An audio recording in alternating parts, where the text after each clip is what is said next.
Ladies and gentlemen, welcome to Cultural Awareness, the podcast that allows you to travel across the world. All of this from the backseat of your car, the comfort of your home, or maybe your neighbor house. Who knows? Wherever you are, welcome. Sit back, relax, and enjoy the show. I'm your host, Big Steph.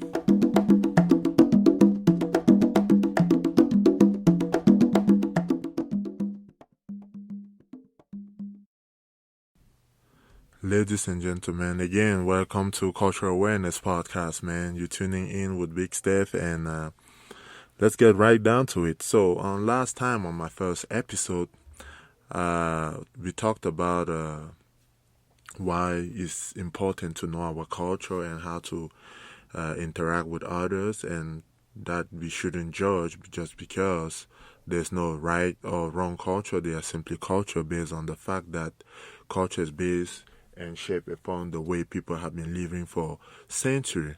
Well, in today's episode, we would like to talk a little bit more about respect. What is respect? Well, according to people of the books, respect is really a feeling of a deep admiration for someone, or elicited by their ability or quality, or maybe possibly achievement. Right? So, that being said, we are here to respect other culture, and we are not here to say this culture is better or that culture is wrong what they are doing. Like, because I always see people saying that it's wrong what they are doing, man. That just because they are doing it and it's their culture, that doesn't mean it's right. Well, I always ask the question, who are we to judge a practice that has been done for centuries? Right? So who gives us that power and authority? The only person that can really judge is God. Now, I always say something when people come up with, oh, so are you saying that white people having enslaving us, was it okay because that's what they believe in? It was their culture. And my response to that is always,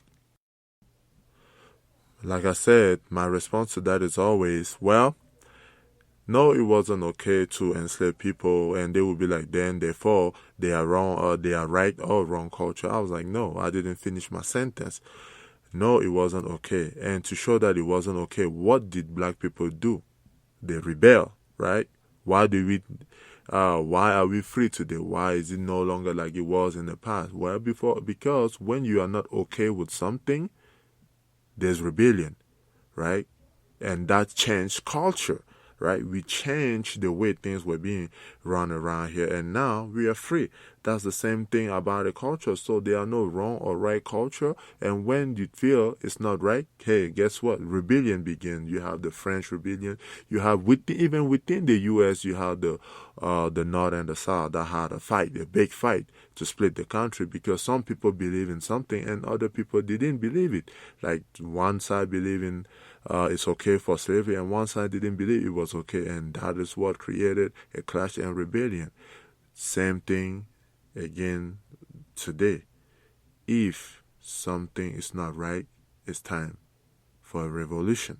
It's time for rebellion, and that is what allows freedom, right? But in saying that, just because you will pick up specific circumstances to say that one culture is better than another, that is not possible. It's not okay, right? Just because I believe people practice what have been taught to them through century, and now it's up for the people within that culture, specific culture, to change what is being done or what is being said. French didn't want to have a king no more, so they had a revolution to change it, and now they have a president instead of a king because they didn't like the way things were being run around. Same thing. If you don't like something, hey, you gotta do something about it to change it. That being said, let's talk about a different aspect of respect.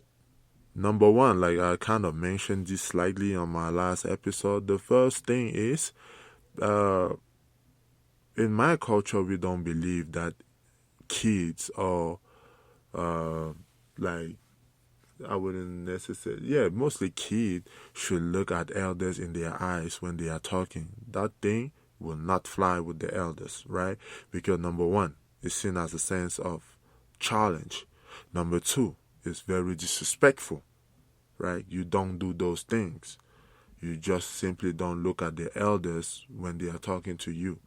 And that being said, if you are not supposed to look at them, there's also something called talking back. You are not allowed to talk back at the elder when they are speaking to you. It's a sign of disrespect. It's a sign of who do you think you are, right? And when you do that, there are consequences. Like for example, we will get beat for that, right? I know in, U.S. society or U.S. culture, parents are not allowed to really beat their kids, right?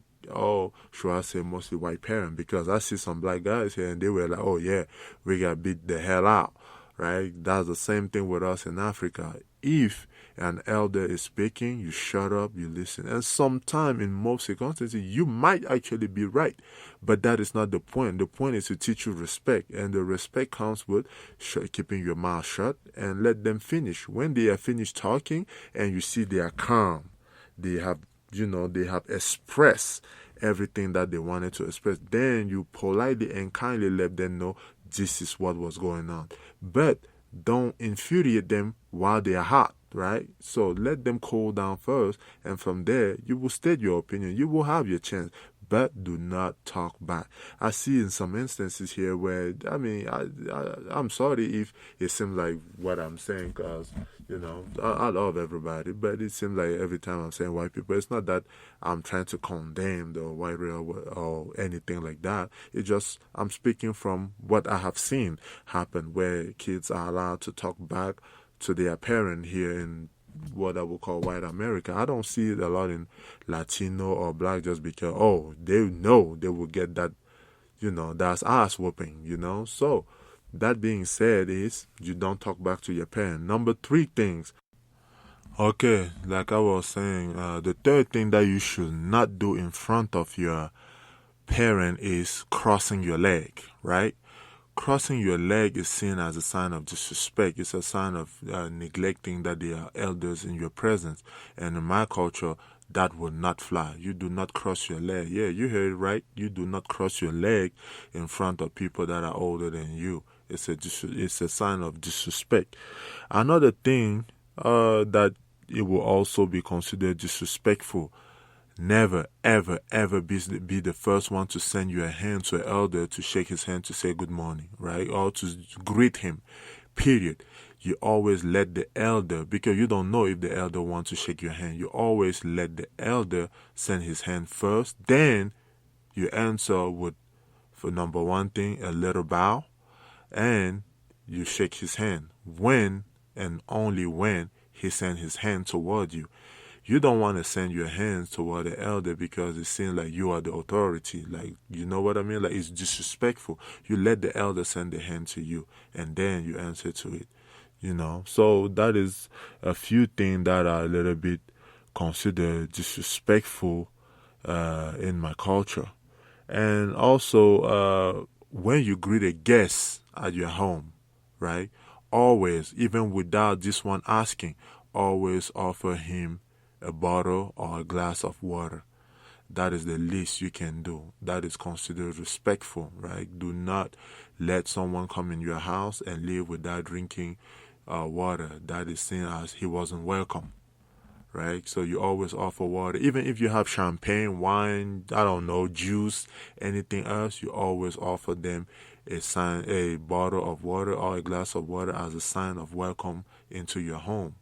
Those are little bit things those are the little bit of cultural awareness things that, I wanted to spread for today's podcast, just so that, you can, I don't know, you may want to travel one day to Africa and you might not be aware of this and you don't want to get in trouble, right? Because what is being done here is not necessarily what is done there. And when you go into a culture, the best thing you can do is kind of abide by their customs and rules, right?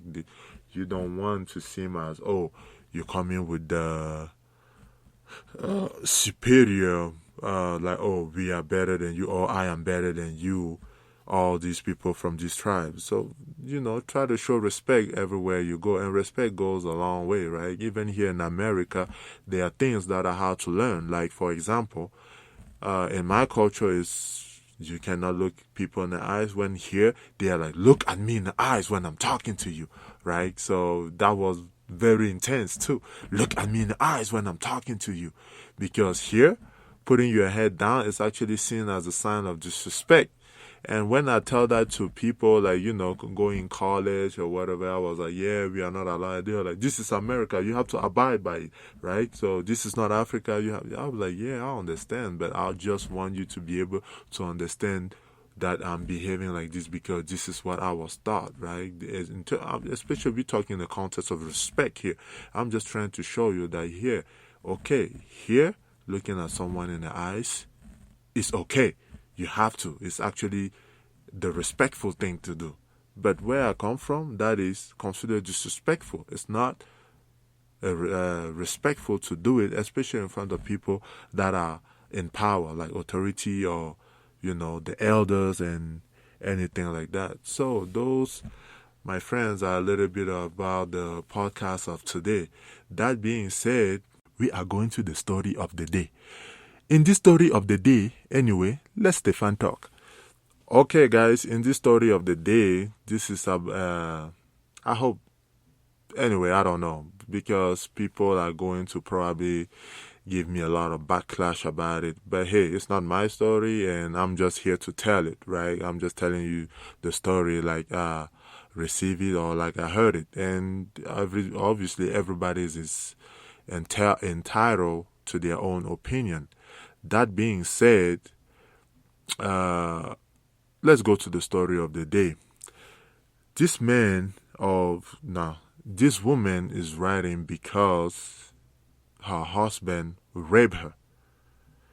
And how did this happen? Well, she said that ever since we had the virus or the coronavirus going on, her husband was not working anymore. He was not going out anymore, or at least having fun, because he used to kind of pour all his energy into his work. And now that he can no longer do that, he decided to build a mini bar at home. Once he built this mini bar, he started drinking a lot, and he kept getting drunk like almost every day, right? She felt like he's drinking a lot and everything. He's not doing what he used to do, so he's not really paying attention to what is going on around the house because he spent most of the days drinking and, having fun pretty much with alcohol. And she said one particular night, he drank a lot. And when he drank a lot and when they went to bed, he wanted his wife, and she said no, she was too tired. She had worked a lot that day. She didn't want to have sex that night. And the man still forced himself upon her and had sex with her, which resulted in a pregnancy.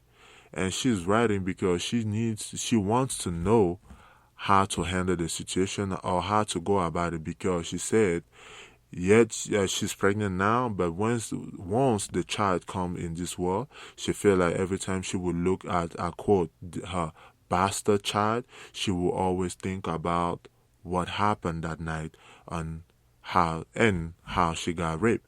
She's asking you, how should she proceed with this? Should she, leave her husband? Should she go to court? What is she supposed to do? But she's also letting us know that she also has other kids with her husband in the house, right? But obviously not in the same room because they have their own bedroom and the other kids have their own bedroom. And some people say, how can her husband rape her and the kids didn't hear about it? Well, that's because she kept her mouth shut, even though she didn't took pleasure in this action or this event that took place. So, what do you guys think about the story? And please leave your comment. Now, I will go ahead and comment on what I think. Again, this is cultural awareness, and I always like to use the cultural aspect. And I will probably most of the time take the cultural aspect, just because if I take what everybody is expecting me to take, then we will not have a debate. So I feel like I have to take the cultural aspect of thing in order for us to have, comments and debates. So number one thing, women are told growing up, my child, when you go ahead and you take upon yourself to accept a man into marriage, you need to know that it comes with rules and regulations. Number one thing you should never do is say no to your husband. Whatever are the circumstances, you should never say no to your husband. Even when you are tired, the best thing for you to do is to negotiate with your husband. Compromise will help save you lots and lots and lots of problems. So according to the Bantu rules and tradition, this woman was already wrong in the fact that she said no to her husband. There could have been, especially that she's saying that he was drunk, there could have been better ways to handle the situation. And I don't like to say, as soon as, because when people tell the story, there's always like, he said he want to have sex with me, and I say no. Like, I'm sure that is not quite the way you went, right? Because I'm sure you know how men are. You're not just going to come and be like, hey, let's have sex. Like, that's not how it works. I'm sure that he probably used a little bit of flirtation or something. I'm assuming, okay? Like, I wasn't there. I don't know what happened. I'm assuming that maybe that's what he tried to do, and in which he received rejection, and seeing the level of alcohol he already had in his system created some type of, I don't know, rebellion in his head, in which he went ahead and did what he did. I'm not saying that he was right, and I'm not saying that he was wrong, but I'm just simply putting into question or fact that a woman, according to the Bantu tribe or rules, and she should never say no to her husband. That's number one aspect. Now let's go to number two. Number two, there's a proverb in Africa, and they say that even in her sleep, a woman should always adopt a sexual position because her husband might desire her at any point of the night. Yes, you heard me right. Even in her sleep, a woman should always adopt a sexual position because her husband might always desire her at any point of the night. That being said, a woman should always be ready to have sex with her husband to please him, right? You will say, well, this is rape, this is, we want equality and all that thing. Hey, I get it. I'm just here to explain to you what the Bantu culture says, right? So do not judge me. I'm just here to put the fact in front of your face, and you can decide to do what you want to do with it. But I'm just, simply putting into question. So that was number two. Number three, if there's alcohol in play, there's other ways to handle the circumstance, because guess what? There are many ways a woman can actually please her man. And in African culture, they say this: it's a lot easier for a woman to know a man than it is for a man to know a woman. What do we mean by that? What we mean by that is, well, in 6 months of living with a man, a woman already knows everything about him. She can tell whenever something changed, a little comma move here and there, a little punctuation in his life move here and there. But it's almost impossible in 10 years for a woman, it's almost impossible for 10 years for a man to know everything about his wife, because women are what we call a mystery. You are probably wondering, where is this guy going with this? Well, where I'm going with this is, when she realized that her husband was already putting bar at the house, she should have intervened right then. Could she have intervened? She should have tried to compromise, try to discourage him from putting a bar at the house, try to maybe bring the fact that he will be bringing friends, I don't know, but there's something that she should have done, because there's nobody that will know more about her man than her. If she has been paying attention to her husband for all this time, she will have known how to handle the situation. Don't wait when the situation get worse. There are people that are become alcoholic like that just because of some event in life. In this case, for this man, it was the coronavirus. Again, I'm not here to defend the man, and I'm not here to condemn him either. It's his wife. If he wants to have sex with her, he has the right to have sex with her, because you cannot choose. So you cannot choose when it's okay and when it's not okay. Why do I say that? Because when you take money out of your husband's wallet, you don't say, oh, your husband is not allowed to call you a thief, because you say it's our money. Well, also, if it's you guys' money, then your body belongs to him just like his body belongs to you, right? Because in African tradition, maybe sometime in the Bible, they say that when you guys get married, you become one. Right? When you become one, what belongs to her belongs to you, and what belongs to you belongs to her. So in this case, accept the fact that you just simply started, a problem that night, and that led to something that it shouldn't have. Like, you could have found a better way to handle the situation. I know I probably told this story a little bit too soon, right? Because the next podcast episode, we will go more in detail regarding the fact that, and the topic will be, can a man actually rape his wife? That is the topic of my next podcast.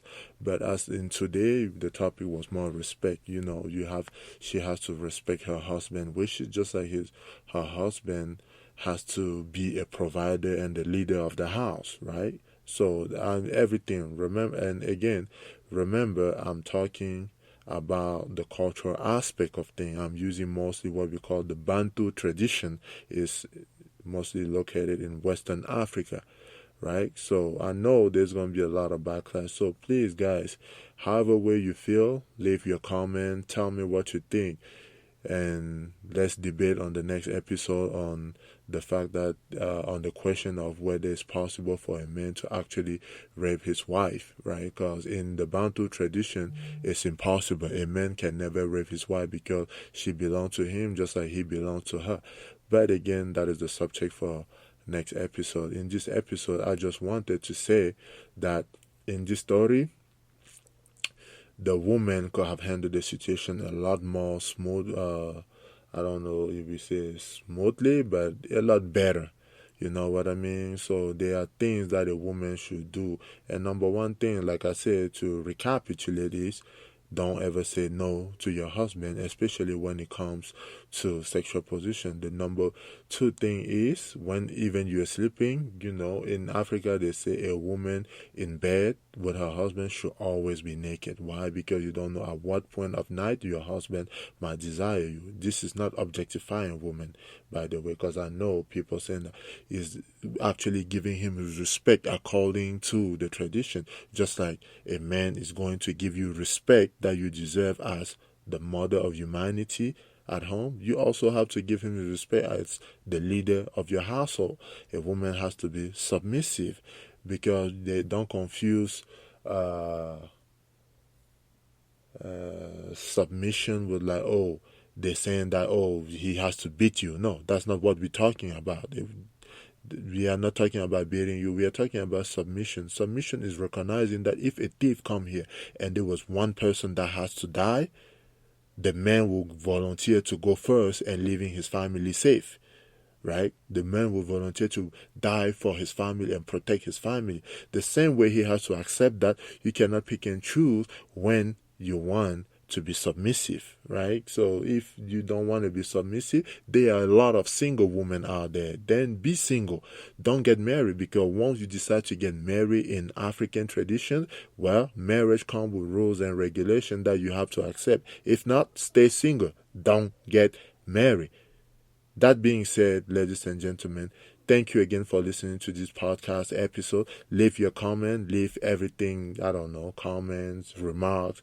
And also, please, this is only my second episode. I just want you guys to also tell me, like, am I getting better, or am I staying the same, or is there things that I can do here and there to maybe, become good at this, right? Because I really want to do this. I really want to talk a lot about this.